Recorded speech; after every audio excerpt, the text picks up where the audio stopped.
Well, the time came for me to rob a bank, heart pounding, pulse racing. We quietly got in line at one window, I stood at another, and then the guns already sort of sticking through the opening. Hello, my name is Marcus, and I robbed banks. I was 18 years old at the time. I took a toy gun, and there was another guy with me. He was kind of assigned to me to keep an eye on me because I was the youngest, and, well, everyone was worried about who they'd brought along. Basically, just a kid. Anyway, we grabbed a bite to eat first, because the bank didn't open until 10 a.m., time to head in, and the fear, the adrenaline, the thought that you have to push through this. So we went. The robbery wasn't like you see in movies where you burst in yelling, "Everyone on the floor! This is a robbery?" I just scribbled some nonsense on a piece of paper like I had some kind of account or something. My turn comes up, there was a woman behind the glass. She looks at this note, then at me like, what is this? And then the gun's already sort of poking through the window. She gave me a certain amount of money. I had a bag with me. Everything was ready, but there was no time for that. I just started stuffing it everywhere. Down my shirt, and my pants, and my underwear. Anywhere I could cram the cash. The guy who was with me, the one who was supposed to be watching me, well, he got scared, didn't take anything. We walked out, went down into the light rail, changed clothes in the station, rode a few stops. We walked up to a taxi driver, showed him the money. He said $180. I said, well, we don't have more than that. This is all we've got. We're tourists here. We don't know how to get out of town. Can you take us to the city? He believed us. Usually taxi drivers cooperate with the cops, so we had to spin these stories. Anyway, he drove us to that city, and we arrived at our destination. And that money, it's not like it was yours to keep. It all gets distributed.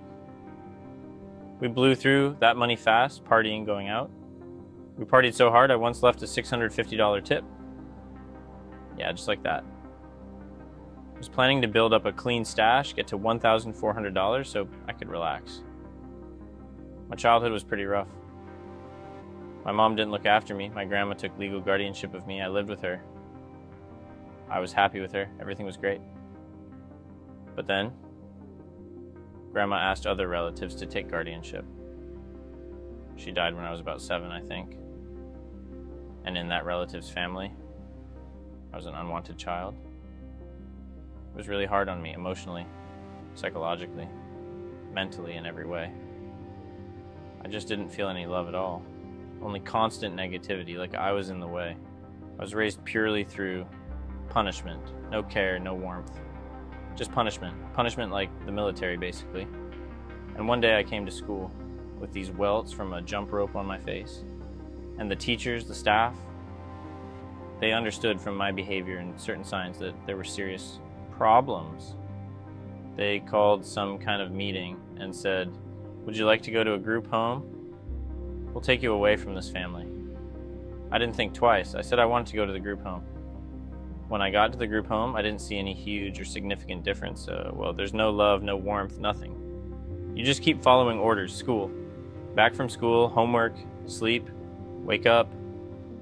That's basically it. At the group home, I started smoking, started drinking.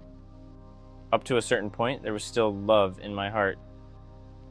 Some breaking point happened, and that was destroyed in my heart. I can't say something specific happened. I just remember now that I stopped feeling those emotions, stopped caring, stopped worrying. Crime started appearing. Eventually it got to the point where I was wanted by the police. Well, in that situation, someone offered for me to go to another state and rob banks there. I agreed to everything they offered, and here too I gladly agreed. Of course, I'm in. Between the first and second crime, about maybe 4 days passed. And from that moment on, I was basically assigned to watch over the guy who'd been watching me. We went into the bank, and this partner of mine, he walked up, got money from the teller, gun out, they gave him cash. I walk up to the window, and it closes like, "Sorry, we just got robbed." We split up and go separate ways because the situation got weird. Cops started showing up. Helicopters started flying around with binoculars. Basically, it turned into an action movie. So, I'd had a drink for courage, walked around town by myself, looking for another teller window so I could hit it myself and have some money. And I remember crossing some little bridge, suddenly surrounded by a bunch of cop cars, sirens going. They all jumped out with guns, hands up, and all that. They laid me down flat, cuffed me, took me to the police station. They interrogated us there. Were you involved in this?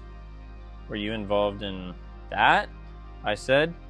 I had nothing to do with it. I don't even know that guy. I was just standing in line. I'm a tourist. And I had the toy gun on me. They found it. Well, I'm a tourist, I said. It's a toy. I just play with kids. Spouting some nonsense. And that was it. They locked me up. I realized that's it. I'm in jail. There's no way out. And I'm sitting there.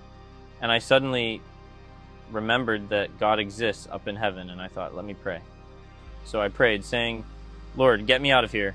I'll rob one more bank and then I'll stop. Some time passed, a couple hours. I'm praying, saying, Lord, let me go. I'll go back to America. I'll work. I'll be a normal, decent person. And basically a day goes by.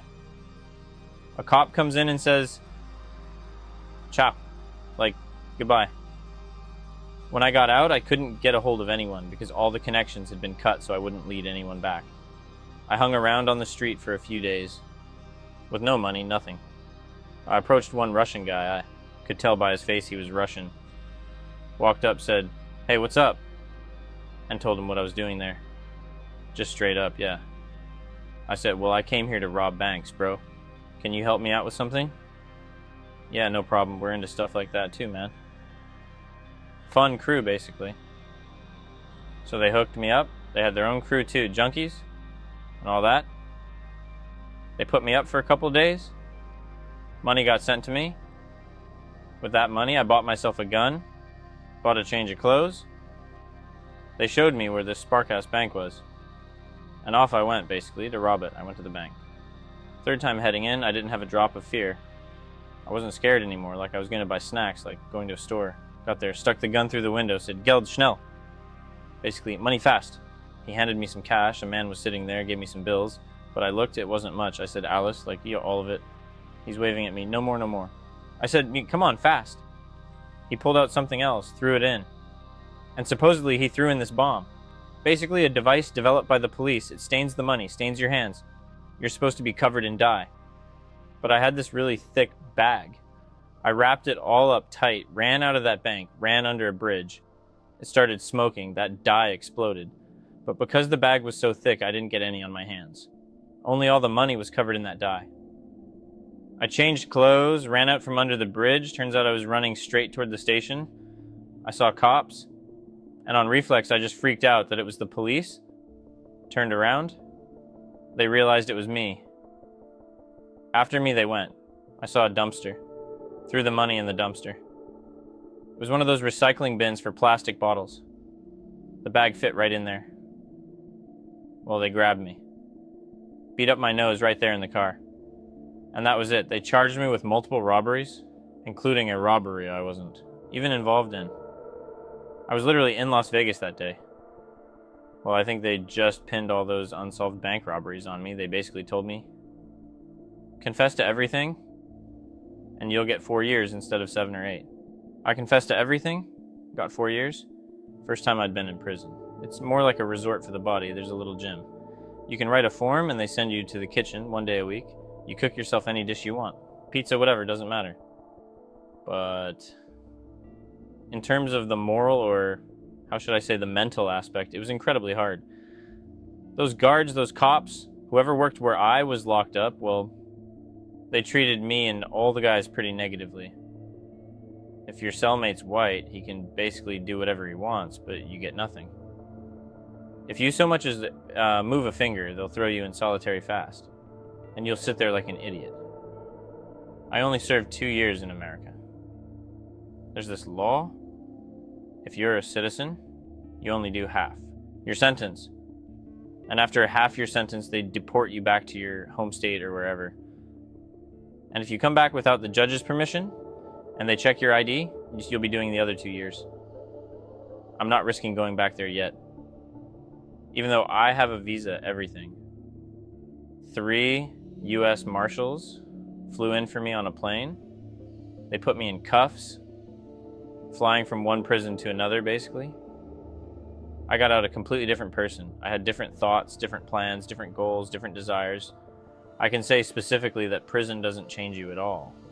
Everything that happens there, it's the opposite. It reinforces the evil, reinforces the crime. It's always the same conversations there. It's glorified, it's honorable, it's cool.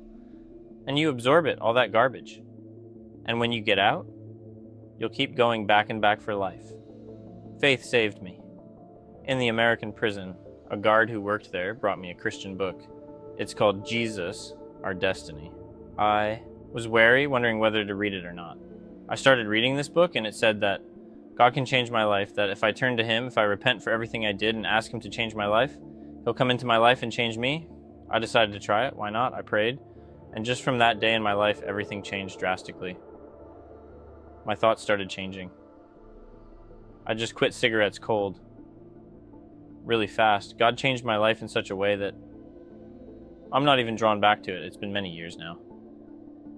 I wanted that freedom so badly. I fought against being under anyone's control, got myself into such problems, such a mess, that I ended up in prison. Drugs came into my life. No, it's nothing good. When I think back now, I wonder, maybe something was fun for me, but no. There was nothing fun about it. That's it. You don't see any meaning after that. The life I was living, I think 2 years was the absolute maximum I had left to live. I met my wife, actually. Have a wonderful wife. She's a huge support for me. She gives me what I lost. The loss I experienced in childhood. Some kind of love, warmth. My wife is a huge person in my life, really. And so after the wedding, we had a little money and we decided to try to start some kind of business. And one of my friends is in the fireworks business. I asked him, Danny, could you tell me how, what, where? He gave me an address, said, go there, buy from them, buy this product, and that's it, just do it. I did all that. Opened a small stand, sold for 1 year, doubled the money. The next year I opened 3 stands. Another year I opened 10 stands, basically. So pretty good money started coming in. And we don't have to work much. I'm grateful to God. We live comfortably, everything's fine. I'm not some rich guy. I don't even own my own house. I'm renting for now, but I live pretty comfortably. To those people who might think that my story is exciting and all these things I did in my life, I regret them. Unfortunately, I regret them because a lot of my crimes, a lot of it caused people pain. You won't just bear those consequences yourself. Yes, it does. I have a loving wife and I love her. I understand if I had kids and they started going down that path, that would be, well, it's terrifying.